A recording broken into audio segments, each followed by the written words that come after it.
My name is Randy Flores. I graduated from UCLA in 2018 with a degree in geology.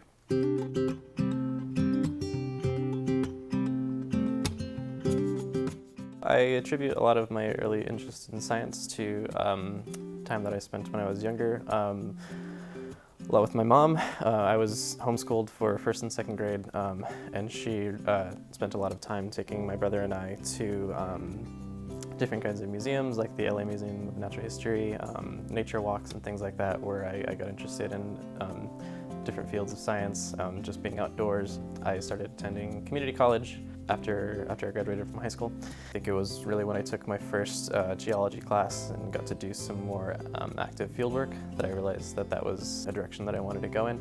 Making the transition from community college to the university environment definitely took some adjusting, I guess, primarily changing from like a semester system to a quarter system, moving at a much faster pace, and then just kind of the feeling of coming a little bit late to the party in terms of people having already been here, developing their own networks and things like that over the course of 2 years, and then just sort of showing up halfway through that. I was really lucky to be in the geology department where everyone was, for the most part, really nice and welcoming, and then especially once I found my way into this lab, that helped a lot in order for me to actually be able to build my identity as a scientist and really feel like I was in a place that I belonged. I definitely would not have gotten here if it were not for one professor in particular that I had at my community college, Pasadena City College. His name is Brian Wilbur.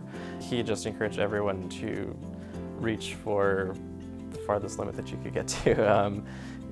He definitely pushed me to apply here at UCLA. I got a lot of encouragement from one professor here, An Yin, who I did a lot of field work with.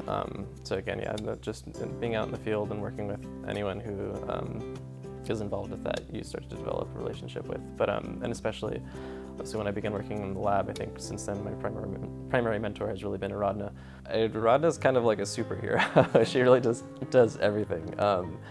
It's amazing how much she works and how dedicated she is to doing everything for everyone else and making sure that everyone else feels valued, and the strides that she's taking towards promoting inclusivity in sciences and really just changing the culture that is still pervasive to this day in STEM, unfortunately.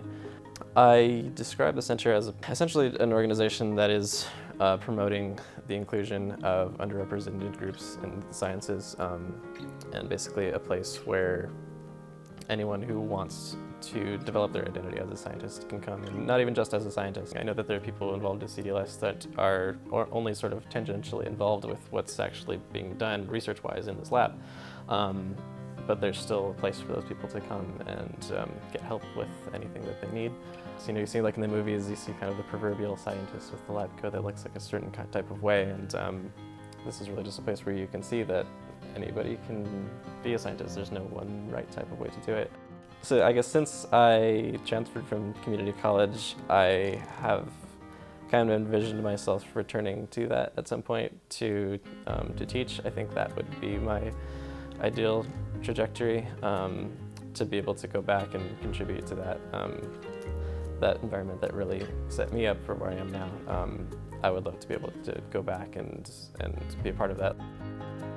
I really wanted to continue focusing on is just being able to build that relationship between the people who actually are affected by the research that we do. I mean, obviously underrepresented and minority communities are disproportionately affected by issues like climate change. So I think that is one of the most important things that we can do as scientists, is to be able to break down that barrier between the researcher and the person who's affected by the research.